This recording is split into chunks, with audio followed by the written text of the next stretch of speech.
Bonjour. Dans cette courte vidéo, nous allons explorer le modèle classique d'économie marchande. Par économie marchande, j'entends toutes les transactions qui se font là, sur la sphère de la consommation telle qu'on la vit présentement. Et nous allons voir comment ce modèle peut être bousculé par l'économie circulaire. Évidemment, c'est très vaste, l'économie circulaire, donc on va se concentrer sur deux principales stratégies qui sont employées par les consommateurs et les entreprises, que sont le réemploi et la redistribution des biens. Donc, le plan de match est tout simple. On va débuter par regarder ensemble le modèle classique. On va faire ça assez rapidement parce qu'on le connaît quand même tous assez bien.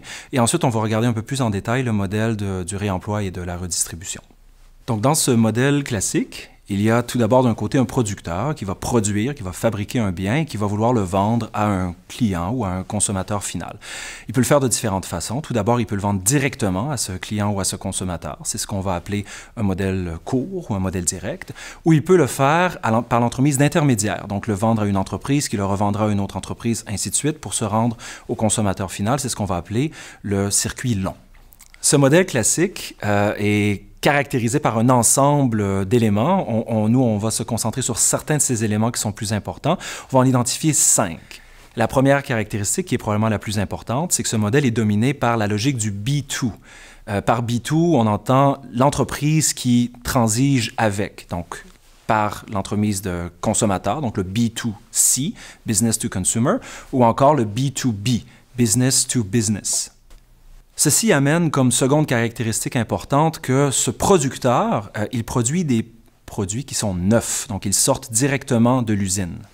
Ce produit sera rendu disponible à des consommateurs ou à d'autres entreprises et sera basé sur la logique d'une valeur monétaire. Donc l'entreprise va déterminer le prix de ce produit et cette fixation de prix sera basée sur la logique de la profitabilité.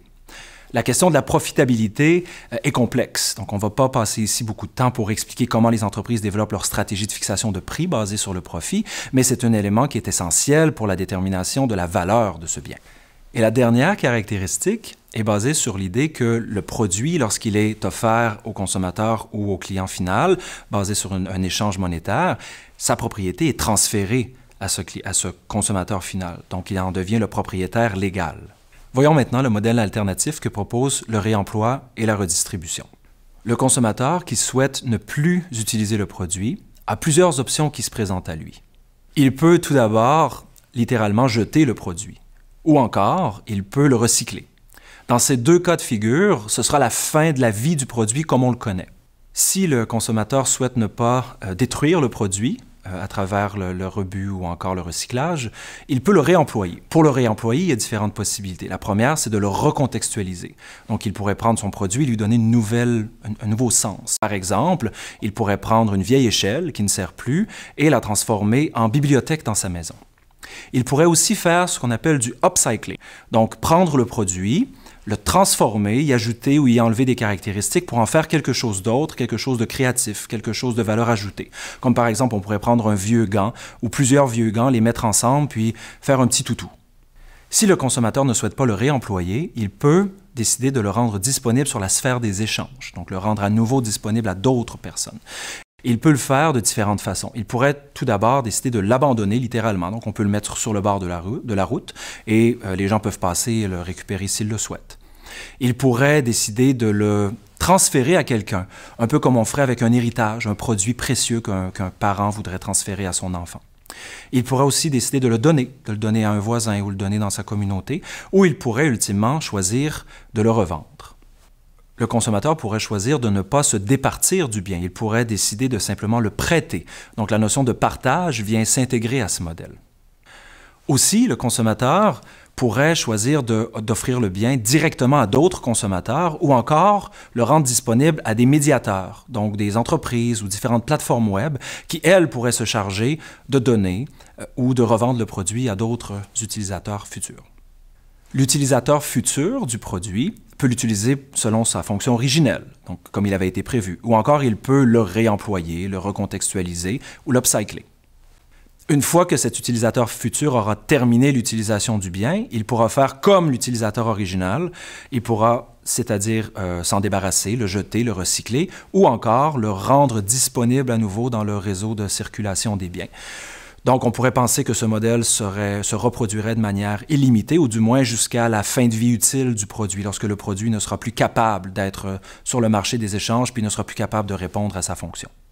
Ce modèle alternatif que représente le réemploi et la redistribution a un grand nombre de caractéristiques, lui aussi, tout comme le modèle classique qu'on a vu au départ. On va se concentrer sur 5 caractéristiques principales qui viennent nous montrer comment il remet en question, en fait, les caractéristiques qu'on a vues tout à l'heure. Tout d'abord, le consommateur prend une fonction très différente. Il devient, dans ce type de modèle, un distributeur, un redistributeur, un créateur de valeur. Et lorsqu'on était tout à l'heure dans la logique du B2, on se centre davantage dans une logique qui devient la logique du C2. Donc, comment le consommateur lui-même joue ou travaille ou redistribue ses différents produits. Il peut le faire de manière simple, en C2C. Lui-même, il peut offrir les produits à d'autres consommateurs, ou il peut prendre ces produits et, grâce aux intermédiaires, il peut les remettre en circulation. On est dans un modèle plus de type C2B2C, donc consommateur à entreprise à consommateur. Donc, cette entreprise qui est l'intermédiaire va se charger par la suite de revendre ou de redonner le produit. La deuxième caractéristique est que les biens changent de nature. Au départ, dans le modèle classique marchand, l'entreprise produit des biens qui sont des biens neufs qui sont vendus sur le marché. Dans la logique du réemploi et de la redistribution, ces biens sont souvent des biens de seconde main. Donc, le consommateur qui souhaite rendre disponibles ces biens va devoir réfléchir à leur nature. Prenons par exemple un consommateur qui souhaite revendre sa maison ou encore la prêter ou encore la partager. Il va devoir passer à travers un ensemble de processus et même de rituels pour transformer sa résidence, pour la purifier, pour la rendre plus neutre, pour enlever un peu de sa présence pour que le consommateur suivant, qui l'achète ou encore qui le réserve, le loue ou l'emprunte, se sente chez lui. Comme troisième caractéristique, les mécanismes de transaction et de propriété sont complexifiés dans la logique du réemploi et de la redistribution. Dans la logique du modèle classique, on voyait l'entreprise qui vendait le produit au consommateur. Dans la logique du réemploi et de la redistribution, le modèle éclate. Donc, on a vu tout à l'heure qu'on peut vendre, on peut donner, on peut échanger, on peut partager. Donc, ça complexifie beaucoup les formes de transaction. Et aussi le modèle de la propriété qu'on voyait de façon classique tout à l'heure, où la propriété était transférée au consommateur. Ce modèle est aussi remis en question parce que dans bien des contextes, la propriété demeure. Donc, je peux rendre mon produit disponible à d'autres consommateurs tout en conservant la propriété. Donc, c'est un peu là où la logique du partage intervient. Comme quatrième pratique, on voit une diversification des mécanismes de fixation de prix. Lorsqu'on regardait le modèle classique, on parlait beaucoup de l'importance de la profitabilité pour déterminer la valeur d'un produit. Mais dans la logique de réemploi et de redistribution, c'est beaucoup plus complexe parce que dans bien des cas de figure, c'est des produits qui sont des produits usagés. Et produits usagés impliquent souvent qu'il y a usure, donc un produit qui perd de sa valeur. Donc, penser pouvoir se départir du bien en pensant à la profitabilité, c'est souvent pas possible. Et dans même certains cas plus extrêmes, on ne veut même pas obtenir d'argent parce que ce qui compte, c'est se débarrasser du produit. Ou ce qui compte davantage, c'est de le léguer, de faire en sorte qu'il soit maintenu en vie par une personne qu'on sait qui va en prendre soin. Mais en même temps, il y a toujours la possibilité d'augmentation de valeur. On n'a qu'à penser aux objets qui, il y a un certain temps, a été achetés à faible coût, mais qui, pour des raisons socioculturelles, prennent de la valeur parce qu'ils deviennent des objets d'antiquité. Donc, il y a la possibilité potentielle de faire beaucoup d'argent avec ce genre de produit. Donc, la profitabilité peut quand même être pensable.